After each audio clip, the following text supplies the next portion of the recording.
Bueno, buenas noches. Bienvenidos al curso de trabajo de grado. Hoy vamos a ver lo que sería la última parte de entregar para el marco referencial. Aquí, como son elementos relativamente más fáciles de hacer que los de la sesión pasada, pues los vamos a dar todos en una clase. Igual vamos a ir trabajándolos uno por uno como ejercicios. Pero vamos a verlo todo porque realmente no son como tan complicados como la parte contextual o teórica. Entonces, vamos a ver apartado conceptual, apartado legal para los que requieren hacerlo y la parte del cierre. Entonces, a lo que más cuidado le vamos a poner es al apartado conceptual. Entonces, el apartado conceptual, pues obviamente se refiere a esos conceptos que están relacionados con las teorías que ustedes utilizaron. Toda teoría tiene unos conceptos, pero bueno, ¿qué es un concepto? Un concepto es más que una palabra como tal. Sí, obviamente, sí, sí es una palabra porque está escrita, pero el concepto automáticamente nos refiere algo en la cabeza. O sea, al mencionar la palabra automáticamente nos imaginamos algo. O sea, le tenemos un significado automático cuando mencionamos la palabra. Pero los conceptos pueden variar. Eh, por ejemplo, piensen en el concepto perro. Pues obviamente perro se refiere a un mamífero de cuatro patas. Pero al ustedes imaginarlos, todos van a pensar en un perro diferente, seguramente en el perro que van a tener en su casa. Entonces, perro tiene una definición mamífero de cuatro patas, pero perro como concepto es el perro que ustedes piensan en automático, al que ustedes se imaginan, que es el perro, seguramente el de su casa, el de su tía, el de su abuela.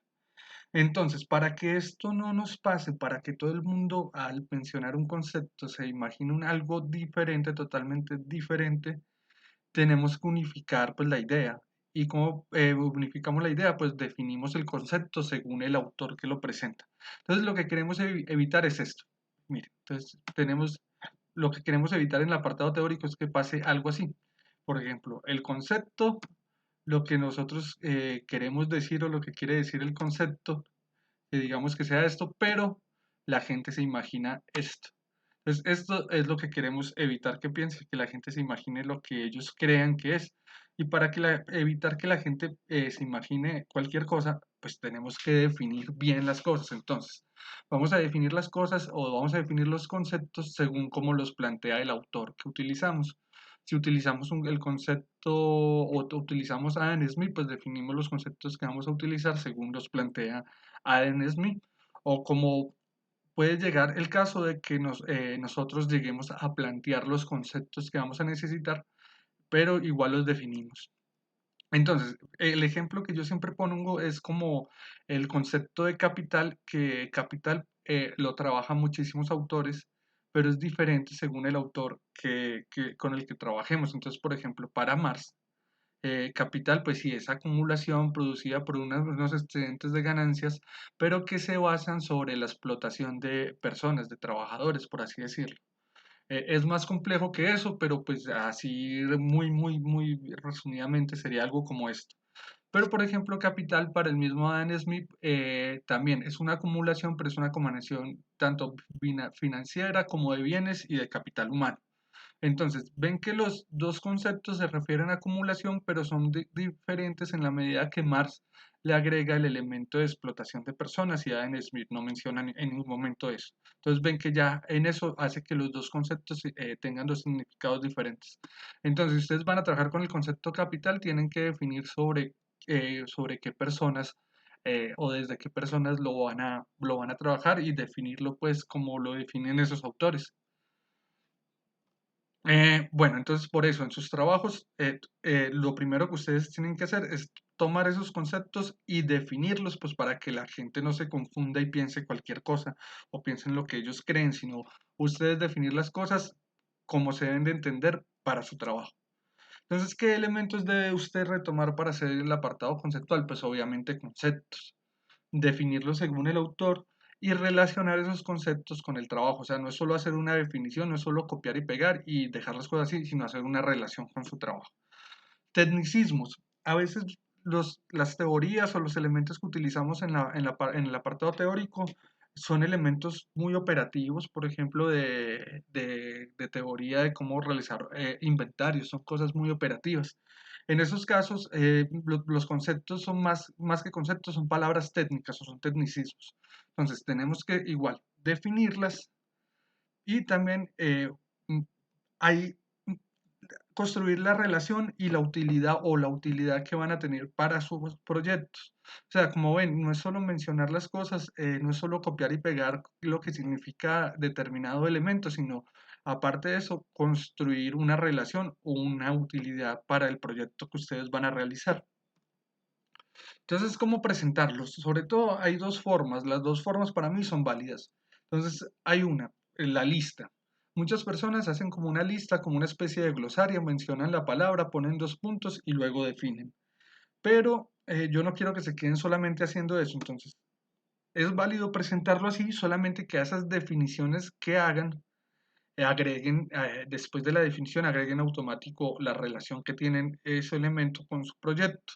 Entonces, ponemos el nombre pues, del concepto, dos puntos, hacemos la definición y después de la definición la relación. Podemos hacer una lista si es válido, se puede entregar así, no hay ningún problema.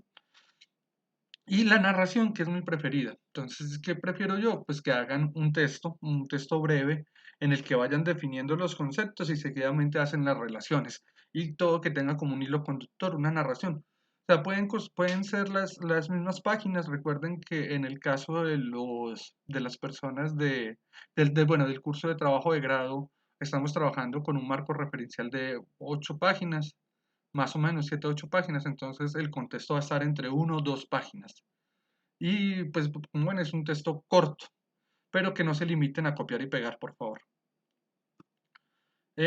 Bueno, más o menos en el apartado conceptual vamos a seguir como este esquema. Entonces, una teoría, siempre partimos de una teoría que utilizamos en el marco teórico, una teoría, concepto 1. Ese concepto hay que definirlo y hay que relacionarlo con el tema. Igual con todos los conceptos que utilicemos. Entonces, tenemos concepto 1, concepto 2, concepto 3, definirlos y unas relaciones. Y, por ejemplo, la última página del apartado, del apartado referencial, del marco referencial, digo, va a ser una conclusión general. Entonces, esa conclusión general va a ser a partir de los elementos del apartado teórico, del apartado conceptual y por último hacemos una conclusión general también del apartado contextual, por favor. Se me olvidó ahí poner el contexto. Pero bueno, todo esto lo relacionamos y la última página hacemos una conclusión general. Entonces, lo que yo quiero es que sigan este esquema. Concepto 1, o sea, partimos de una teoría, un concepto, lo definimos, lo relacionamos. Siempre con los conceptos que utilicemos hacemos ese mismo esquema. Yo sugiero, por ejemplo, o podrían escribirlo así. O sea, definan el concepto con palabras propias. O sea, no, en vez de copiar y pegar, parafraseen. Me gusta más que lo parafraseen. Si el caso es que el concepto es muy difícil, que ustedes no se ven como capaz de parafrasear el concepto, no hay problema. Hagan la cita textual. Copien y peguen tal cual dicen, pero que sean un elemento muy corto, no que sea una cita de toda una página. Un elemento, una cita de 3 líneas, por ejemplo. Pero siempre esa cita, ábralan con palabras propias y terminen con palabras propias. O sea, pongan la cita que quede en la mitad entre sus palabras siempre. Otra sugerencia, no utilicen muchos conceptos. Yo creo que no más 5, hasta 5 están bien, porque los conceptos no son solo cosas que se quedan aquí, son cosas que ustedes después tienen que relacionarlas, o sea, desde la teoría tienen que relacionar eso con lo que encuentran en campo. Y muchos conceptos les van a suponer más dificultades de análisis. Entonces yo sugiero que sean 5 conceptos. Recuerde que sus conceptos para los que van a hacer investigación cuantitativa va a estar relacionados con sus palabras claves y con las variables que tienen.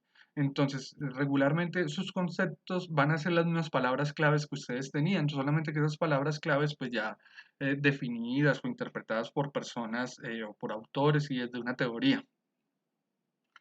Entonces, lo que les decía, muchos conceptos van a suponer mayor dificultad en otros procesos más adelante, ya cuando estén haciendo la tesis. Entonces, yo les sugiero 5 conceptos me parece que está bien, es una cifra como adecuada para trabajar, porque he visto como trabajos donde hacen un glosario de conceptos de 20, 30 palabras y a la final solamente se quedan ahí mencionándolas, pero nunca las vuelven a retomar. Entonces, una opción para escribirlo.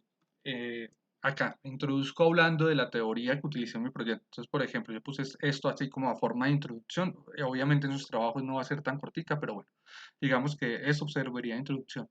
Entonces, este proyecto buscará entender la eficiencia laboral a partir de la teoría de Adam Smith. Por ello, retomamos los siguientes conceptos. Bueno, ahí hice un breve parrafito. La idea es que el parrafito de ustedes esté más largo, pero a partir de esto ya empiezo a mencionar los conceptos. Entonces presento y defino mi primer concepto. Entonces aquí, por ejemplo, hay un concepto de Adam Smith que se llama la mano invisible. Entonces aquí lo presento. La mano invisible, según Smith, el año, refiere a cómo la relación entre oferta y demanda beneficia a la sociedad en su conjunto. Listo, definí el concepto.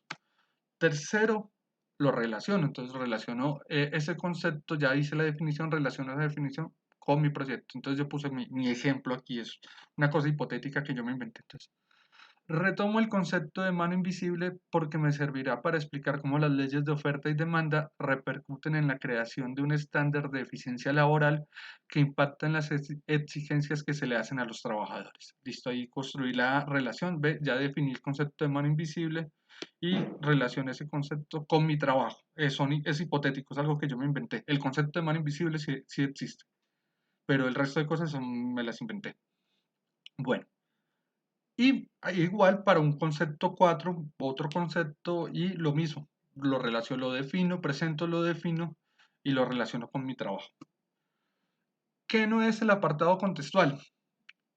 No es un listado de elementos de solo copiar y pegar. O sea, si me presenta una cosa que solamente sea copiar y pegar, copiar y pegar, copiar y pegar, se la voy a regresar, no sirve. No es copiar y pegar sin escribir nada propio y sin que quede explícito para qué van a servir esos elementos. Entonces, si ustedes necesariamente van a copiar y pegar las definiciones, lo valgo, sin que sea una cita muy larga. Pero seguidamente de la cita siempre tiene que explicar para qué sirven esos elementos, o sea, relacionarlos. No es un listado de cosas sin relaciones evidentes con el tema, o sea, no me puede meter aquí, si usted está hablando de desempleo, me mete agua caliente. O sea, las cosas que van en este elemento son cosas que ustedes ya nombraron en el marco teórico o en alguna parte de su tesis, no son cosas que aparecieron de la nada acá. Entonces, todas las cosas que van aquí, los elementos que van o los conceptos que van, tienen una relación que es evidente con el tema. No es un listado de, como les decía, no es un listado de cosas que aparecieron de un momento a otro que ustedes no han mencionado. Y tampoco son cosas que ustedes van a mencionar acá y que van a desaparecer del resto de la tesis. O sea, todo lo que mencionan acá ustedes lo tienen que ir trabajando en todas las cosas que hacen en la tesis. Bueno, aquí terminamos en lo que sería el apartado contextual. Recuerden que no es muy largo, la idea es que la suma de todos los elementos que tengamos para la gente de trabajo de grado, para el curso de trabajo de grado, todos estos elementos que hemos venido trabajando tienen que estar entre 7 a 8 hojas, no más con eso. Entonces miren, más o menos yo creo que este es dos y mucho, pero no es más largo que eso, el apartado contextual. Apartado legal para las personas que lo necesiten. No todos los proyectos los necesiten, solamente si su proyecto se ve afectado por alguna norma o sí, o hay algunos proyectos que están trabajando con normas, pues tienen que mencionar las leyes. Pero no es solo mencionar las leyes. Bueno, sí, mencionar las leyes que necesitan, pero es explicar esas leyes de qué se trata. O sea, pues, si van a trabajar con la ley 100, pues ustedes tienen que decir, es la ley que modifica la salud en Colombia, es la base legal que administra y regula la salud en Colombia, unas cosas así. Entonces mencionan la ley y la explican. Pero recuerden que las leyes son muy largas. Por lo regular, una ley tiene infinidad de artículos. A lo mejor a usted no toda la ley lo afecta, sino determinados artículos. Entonces, o en el momento de ustedes a construir su apartado legal, es muy difícil que ustedes vayan a mencionar todos los artículos de las leyes. Entonces, retomar como los artículos o ya tener identificados los artículos que a ustedes les van a permitir trabajar, porque pues analizar a veces todas las leyes es dificilísimo. artículo por artículo. Entonces, retomar los artículos que realmente ustedes van a utilizar para su trabajo. Entonces, en el apartado legal, ustedes mencionan pues mencionan la ley, dicen de qué se tratan, pero mencionan los artículos a los que ustedes más le van a dar interés o a los que ustedes, bueno, los artículos que más los afectan o a través de los cuales van a realizar el análisis más adelante. Igual, como todos los elementos, no es solo mencionar cosas, copiar y pegar. Construya pues las relaciones o mencione cuáles son los impactos que han tenido esas leyes al tema de ustedes. O sea, no es mencionar cosas por mencionarlas, no es solo copiar y pegar. Todo lo que metamos siempre hagamos la relación con el tema. Yo les sugiero que sigan como las mismas estructuras sugeridas para el apartado legal. Puede ser una lista, menciono la ley o menciono el artículo y miro cómo impacta o cómo se relaciona con mi tema. O para mí mucho mejor que lo hicieran así de forma narrativa. Presento la ley, la ley 100 es aquí, y voy así deconstruyéndola, por ejemplo, artículo 1 de la ley 100 es el que, y lo relaciono con mi tema. O sea, están las dos formas siguiendo la estructura que yo les propongo para presentar el apartado conceptual. Creo que podrían retomar la misma estructura para hacer el apartado legal. Recuerden que este solo lo van a hacer algunos trabajos que lo necesitan, no todos tienen que hacer este. Entonces, el cierre, que sería la última parte. Ya al terminar el apartado contextual y al terminar el apartado legal, los que tienen que hacerlo, pues vamos a tener muchas hojas, mucha información. ¿Qué vamos a hacer? Una página extra, que es la página del cierre. Es como una forma de conclusión, pero no lo pongo conclusión porque hasta ahora estamos planteando un marco referencial. Pues las conclusiones son al final del proyecto, pero en esta hoja lo que queremos hacer es como una conclusión del apartado referencial, o sea, una síntesis de lo que hemos dicho. Entonces, ¿qué vamos a hacer? Vamos a terminar, vamos a darle un cierre a todas esas hojas tratando de sintetizar lo que escribimos, o sea, agarrar todos esos elementos del apartado contextual, teórico, conceptual y legal y reunir las cosas más importantes y relacionar todos esos elementos. ¿Qué queremos hacer aquí? Pues centrar en el lector en los elementos que van a ser claves para la tesis. O sea, lo que queremos es dar en una página, construir una idea general que reúna todo lo que planteamos en las páginas atrás. O sea, queremos agarrar todas esas ideas que mencionamos y en una sola página centrar al lector en lo central de todo lo que mencionamos, para que el lector al final de esas páginas que escribimos pues se vaya con una idea ya fija, ya pueda reunir todas las ideas separadas en diferentes apartados, reunirlas, verlas juntas en una misma página. Y con eso pues cerraríamos todo el marco referencial. Entonces ya tendríamos un apartado contextual, un apartado teórico, un apartado conceptual, o sea, contexto, teoría, conceptos y una página de cierre. En eso nos llevarían entre 7, 8 páginas. Y con eso terminaríamos. El ejercicio para la próxima clase es que me hagan una propuesta en una página de apartado contextual y me lo mandan, yo la reviso. Y pues ya miramos y seguimos trabajando para la próxima clase, seguimos trabajando en la página de cierre. Más adelante vamos a retomar formulación de una pregunta de investigación porque recuerde que quedamos que me van a apuntar la pregunta, los objetivos y el resumen. Entonces, las últimas clases del semestre van a estar centradas en cómo mejorar esos elementos que ya tenemos. Bueno, por ahora lo dejamos así. Nos vemos la próxima clase. Muchas gracias. Espero que todo siga muy bien.